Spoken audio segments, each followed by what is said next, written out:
Hi අද මම හිතුවා අක්කත් එක්ක චුට්ටක් එළියට යමු කියලා. එයා ඉන්නේ ටිකක් දුර මං ඉන්නවට වඩා. ඉතින් අපි දැන් හම්බෙච්ච හින්දා හිතුණා අපි පොඩක් එළියට ගිහිල්ලා අපේ ජීවිතය ගැන දේවල්, ඉස්සරහට කරන්න ඉන්න දේවල්, ආපස්සට ගිහිල්ලා අපි කරපු දේවල් ඒවා මතක් කරගන්න.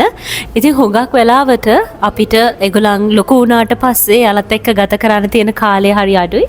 ඉතින් එහෙම කාලයක් හොයාගෙන යන එක තමයි මම ගොඩක් වෙලාවට කරන්නේ. මගේ අනිත් අක්කලත් එක්කත් චූටි අක්කා තමයි මට හුඟක්ම ළඟ. ඒ නිසා අද පොඩක් එළියට ආවා. බලමුකම් මොකද කරන්න කියලා.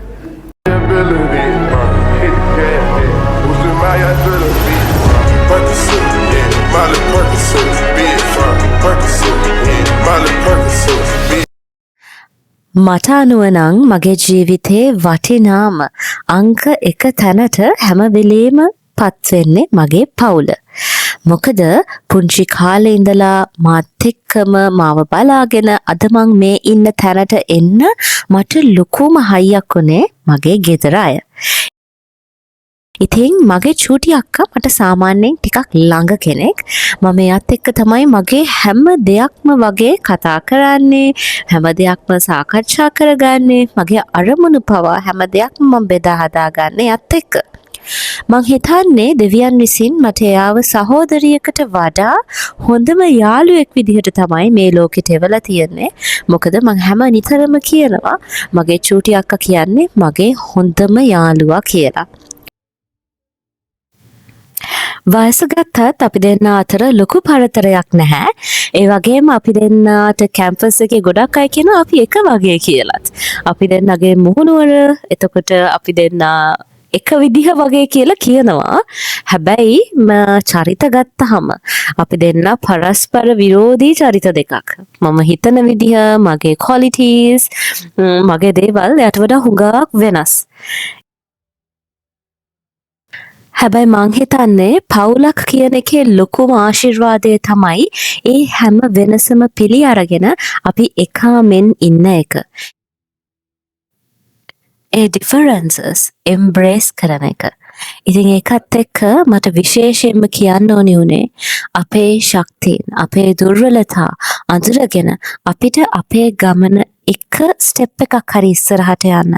අපි ජීවිතේ වැටිච්ච අවස්ථාවල අපිව චුට්ටක් හරි ඉහළින් උසවලා තියන්න රුකුලක් වෙන එකම දේ, අපිට රැඳෙන එකම දේ අපේ පවුල කියන එක.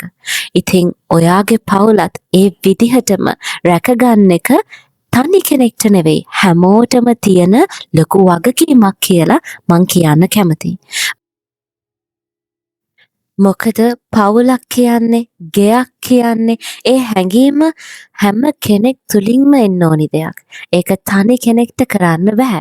ඒක සාමූහිකව කරන්න ඕනි දෙයක්. අපේ රට ගත්තත් මම හිතන්නේ අපිට තනියෙන් ගොඩ යනවට වඩා අපි ඔක්කොම එකාසු වෙලා දෙයක් කරනවා නම් අපිට ඉස්සරහට යන්න පුළුවන් ප්‍රවණතාවය වැඩි කියලා තමයි මට නම් හිතෙන්නේ.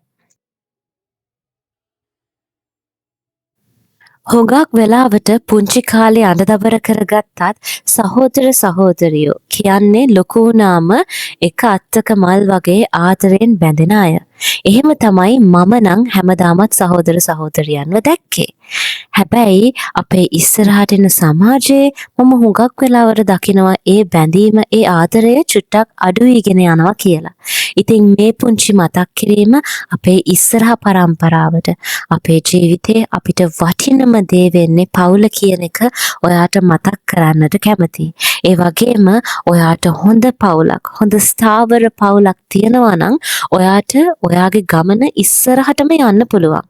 ඉතින් ඒක පවුලේ තනි කෙනෙක්ට කරන්න අමාරුයි. අම්මට තාත්තට විතරක් කරන්න අමාරුයි. ඉතින් හැම නිතරම පොඩ්ඩක් සමාව දෙන්න, පොඩ්ඩක් adjust වෙන්න, පොඩ්ඩක් අනිත් අයව පිළිගන්න, ඇහුම්කන් දෙන්න අමතක කරන්න එපා. මොකද මේ ලස්සන තෑග්ග කියන පවුල හැමෝටම හම්බෙලා නැහැ. ඉතින් හම්බුන ඔයා ඒක ආදරයෙන් පරිස්සමින් රැකගනීවි කියලා මං විශ්වාස කරනවා.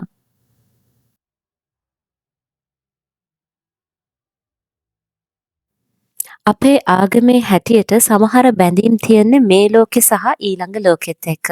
ඒකට අපි කියනවා ෆිද්දුන්යා වල් ආඛිරා කියලා. ඉතින් මම හිතනවා මගේ පවුලේ අයත් එක්ක මට තියෙන බැඳීම, මගේ පවුල මෙලොවේදීත් එළවෙදිත් සදාකාලිකව මට ලැබේවා කියලා. ඒ මගේ ප්‍රාර්ථනය. ඉතින් ඒකත් එක්ක අද වීඩියෝ එක එන්ඩ් කරනවා. මට ඇත්තටම අක්කත් එක්ක ගිහිල්ලා කෑවේ බීවේ මොනවද කතා කරේ මොනවද කියනවට වඩා කියන්න ඕනි උනේ අපි පවුලක් විදිහට එකිනෙකාව පිළිගන්න ඕනි හැටිත් අපි දුරස් වෙනවා කියලා දැනෙන අවස්ථාවල අපි යම් උත්සාහයක් අරගෙන ලං වෙන්න ඕනි හැටිත් කියන එක ගැන. කාර්ය බහුල ජීවිතයේදී අපිට සහෝදර සහෝදරියොත් එක්ක ඉස්සර වගේ පුංචි කාලේ වගේ කාලය ගත කරන්න අමාරු වෙන්න පුළුවන්. හැබැයි පුංචිම වෙලාවක් පුංචි රූටීන් එකක් තියාගත්තා නම් මට හිතෙනවා ඒක ඔයාගේ යහ පැවැත්මට ලොකු දෙයක් කරાવી. ඉතින් ඒකත් එක්ක ආදරෙන් රැඳිලා ඉන්න මගේ channel එකත් එක්ක මම Tales by Zay. Toodles!